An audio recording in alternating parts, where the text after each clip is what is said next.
மாதிரிலாம் நம்ம ஃபேஸுக்கு யூஸ் பண்ணலாமா? ஏன்னா இந்த மாதிரியான இன்கிரீடியன்ஸ் நீங்க யூஸ் பண்ணும்போது உங்களுடைய ஃபேஸுக்கு நல்ல ஒரு ரிசல்ட் வந்து இருக்கும். இந்த வீடியோல இன்டர்னலா நீங்க ஸ்கின்னுக்கு என்னென்ன யூஸ் பண்ணலாங்கிறத பார்த்தோம். இந்த வீடியோல நீங்க எக்ஸ்டர்னலா என்னென்ன யூஸ் பண்ணலாங்கிறத சொல்றேன், சேவ் பண்ணிக்கோங்க.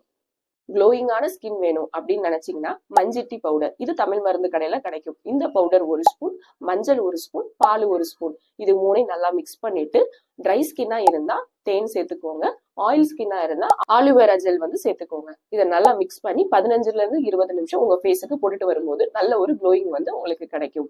அடுத்தது பிம்பிள்ஸ் நிறைய இருக்குது, முக்கியமா ஆயில் ஸ்கின்ல இருக்கிறவங்களுக்கு பிம்பிள்ஸ் அதிகமா இருக்கு அப்படின்னு நினைச்சீங்கன்னா சங்கு பற்பம், இது வந்து தமிழ் மருந்து கடைகள்ல கிடைக்கும். இந்த பற்பத்தை ஒரு 1/2 ஸ்பூன் எடுத்துக்கோங்க. இதை ரோஸ் வாட்டர்ல மிக்ஸ் பண்ணி பிம்பிள்ஸ் இருக்கிற இடத்துல நைட்டு தூங்க போறதுக்கு முன்னாடி அப்ளை பண்ணிக்கோங்க. மார்னிங் எந்திரிச்ச பிறகு திரிபலா சூரணம் வச்சு உங்க ஃபேஸை வாஷ் பண்ணுங்க. இதை நீங்க ரெகுலரா பண்ணும்போது உங்களுடைய பிம்பிள்ஸும் நல்லாவே கம்மியாகும். அடுத்தது ஃபேஸ்ல இருக்க ட்ரைனஸ் வந்து குறையணும் அப்படின்னு நினைச்சீங்கன்னா முத நாள் நைட்டே வெட்டி வேற வந்து தண்ணியில ஊற வச்சுட்டு இந்த தண்ணியில சந்தனம் பவுடர் வந்து கலந்து உங்க ஃபேஸ்ல 15ல இருந்து 20 நிமிஷம் அப்ளை பண்ணிட்டு வாங்க. இந்த மாதிரி ரெகுலரா பண்ணும்போது உங்களோட ஃபேஸ்ல இருக்கிற ட்ரைனஸ் கூட நல்லாவே வந்து குறையும்.